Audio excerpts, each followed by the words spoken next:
है ही रम्मी ने भैन यार जितने कंजर है उन्होंने रोज़े सारे कंजर ने सर सिर्फ पाकिस्तान मालूम है कि अभी बस बस सुप्रीम कोर्ट के अंदर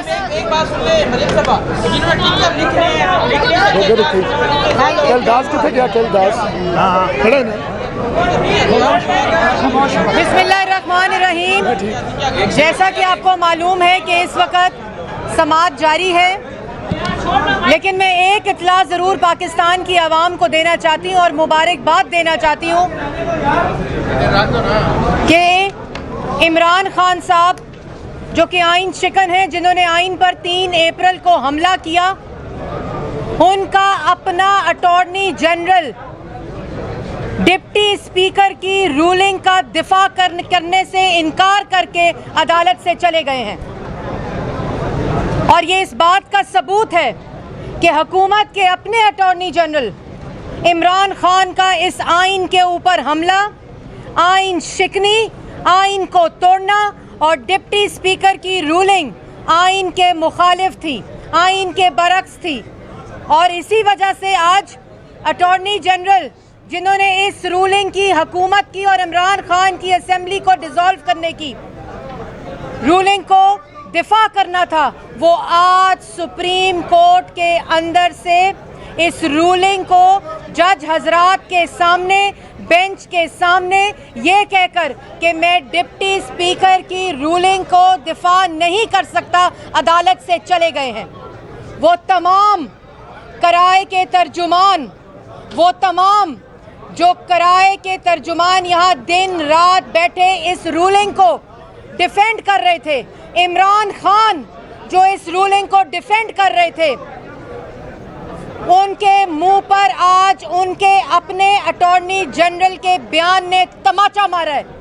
इसलिए पाकिस्तान की आवाम को ये पता होना चाहिए कि आज पाकिस्तान का आइन सुर्खरू होने जा रहा है। इमरान खान के अपने अटॉर्नी जनरल, हुकूमत के अपने अटॉर्नी जनरल ने डिप्टी स्पीकर की रूलिंग का दिफा करने से इनकार कर दिया, और वो इसलिए क्योंकि अटॉर्नी जनरल ये जानते हैं कि इमरान खान ने डिप्टी स्पीकर से जो आइन पर हमला कराया 3 अप्रैल को, जो अदम एतमाद की तहरीक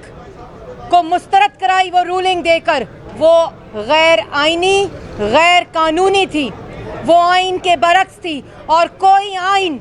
डिप्टी स्पीकर को ये इजाज़त नहीं देता था।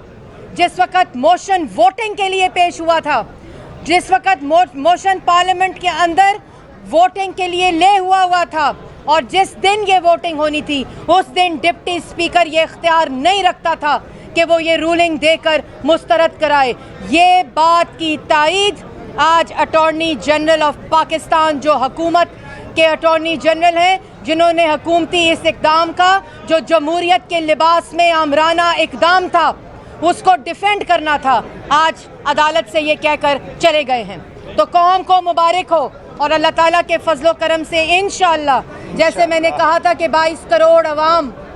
आज सुप्रीम कोर्ट की तरफ देख रही है, जहां आइन का तहफ़्फ़ुज़ होना है, जहां पाकिस्तान का आइन जो 5 दिन से मुअत्तल है, सस्पेंडेड है, वो पाकिस्तान की आवाम को दोबारा उसकी बहाली होनी है। और ये अटॉर्नी जनरल का बयान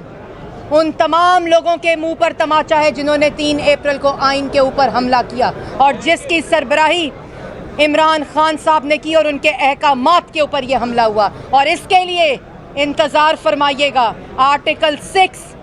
आइन के अंदर मौजूद है, जिसके तहत इंशाअल्लाह आपके ख़िलाफ़ कार्रवाई होगी, जिसने पाकिस्तान का आइन तोड़ा था 3 अप्रैल को।